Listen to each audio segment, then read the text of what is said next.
Kalau kita lihat dari sisi memang investasi itu adalah salah satu cara yang paling cepat ya untuk menggenjot pertumbuhan ekonomi ya Mas Seto ya. The one and only ataukah seperti apa? Ini sekaligus menyambung mengenai beberapa lembaga rating di awal-awal tahun ini kemudian melihat Indonesia dengan berbagai macam hal yang terjadi dan memberikan istilahnya notes lah buat Indonesia, berstatement lah. Ini seperti apa? Jadi gini, jadi sebenarnya menurut ya kalau dari kami dan melihat ya kita nggak perlu terlalu pesimistis atau panik gitu ya dalam menyikapi tadi ya lembaga rating, terus MSCI ya. Nanti mungkin kita akan bahas itu. Tapi kalau saya lihat investasi ini penting ya, karena multiplier efeknya itu bukan hanya 1 tahun gitu. Kalau consumption kan sekali ya, kita konsum tahun itu ya. Tapi kalau investasi tadi, ketika dia periode konstruksi, dia udah mendorong adanya pertumbuhan ekonomi ya. Ketika dia beroperasi dan berproduksi, ada tenaga kerja yang diserap, ada bahan baku yang dibeli, segala macam. Sehingga multiplier efeknya itu besar dan tidak hanya pada tahun itu. Itu bisa terus gitu, jangka panjang gitu ya. Apalagi tadi, kalau dia tidak hanya berfokus kepada pasar dalam negeri, ya dia juga bisa melayani pasar luar negeri untuk internasional gitu. Jadi ini juga satu hal yang penting gitu ya. Jadi selama ini karena kita merasa pasar kita besar, ya udah kita fokus ke dalam negeri aja. Oh jangan, karena tetap pasar dalam negeri itu kan ada limitnya. Walaupun besar kita tapi ada limitnya gitu. Jadi at some point ketika udah saturated ya udah gitu ya, begitu aja. Tapi kalau pasar internasional kan akan terus tumbuh gitu ya. Jadi pasar dalam negeri penting, tapi kita perlu lihat bagaimana kita membangun investasinya itu juga untuk pasar internasional gitu, export base gitu. Jadi dampaknya kan tadi bagus karena ekspor ya tentu saja juga akan mendorong PDB, bisa menghasilkan devisa gitu ya. Jadi investasi ini penting. Nah tadi yang terkait dengan yang Mbak sampaikan yang mengenai peringatan. Kalau saya lihat begini ya, kalau MSCI saya kira ini kan ya semacam wake up call ya, dan saya kira arahan Presiden juga udah sangat jelas perintah-perintahnya. Memang ini harus diperbaiki. Ya, memang ini perlu diperbaiki. Jadi tinggalkan sekarang dari arahan Presiden itu yang sudah sangat baik, bagaimana eksekusinya dilakukan.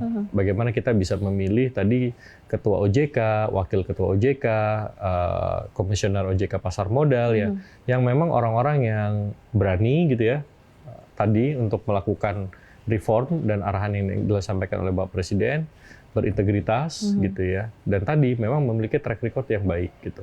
Saya kira ini penting ya, karena ini juga akan menjadi sinyal buat pasar gitu ya. Kalau kita memilih orang-orang yang memang qualified, kompeten, dan pasar melihat oh ini jagoan gitu ya, bukan hanya jagoan dalam, tapi memang integritasnya bagus, kualifikasinya bagus, track recordnya baik, itu akan menjadi sinyal tersendiri. Oh ini kayaknya ini bakalan bagus nih Indonesia. Jadi even sebelum nanti kesepakatan terhadap MSCI-nya terjadi, ya ini pasarnya akan cepat recover-nya. Jadi itu akan menjadi satu sinyal. Jadi kita melihat itu penting. Ya tadi terus perlu ada monitoring rutin terhadap bagaimana arahan Bapak Presiden itu dilakukan. Gitu ya. Kalau terkait dengan rating Moody's, saya kira yang perlu digarisbawahi ini adalah bukan downgrade rating gitu ya. Ini hanya perubahan dari sisi outlook ya. Moody's sendiri di dalam press rilisnya menyatakan fundamental ekonomi kita kuat dan resilient gitu. Dan itu kita bisa lihat kemarin dari angka pertumbuhan segala macam ya. Ya memang ada beberapa hal yang misalnya dia menjadi concern gitu ya. Tapi saya kira itu bukan concern yang tidak bisa diperbaiki gitu ya. Kalau soal Danantara misalnya dia ada concern, tapi kan ya Danantara baru 1 tahun. Ya kan orang-orangnya juga baru dipilih, mereka kan juga harus menyusun tata governance ya kota bilang, karena dia nanti akan menginvestasikan uang negara yang cukup besar gitu ya, dividen itu gitu. Jadi ya kasih waktulah gitu. Dan kalau kita lihat kan ya tadi dengan adanya hilirisasi yang udah di groundbreak kan bagus gitu ya. Jadi saya pikir ya nggak perlu panik ya.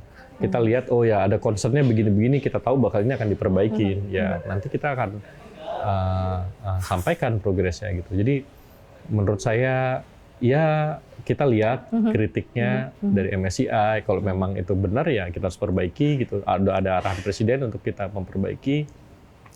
Moody's tadi juga ada concern ya itu di-address gitu. Tapi bottom line-nya kalau saya lihat fundamental ekonominya masih resilient dan kuat yang kita lihat gitu ya tadi ya.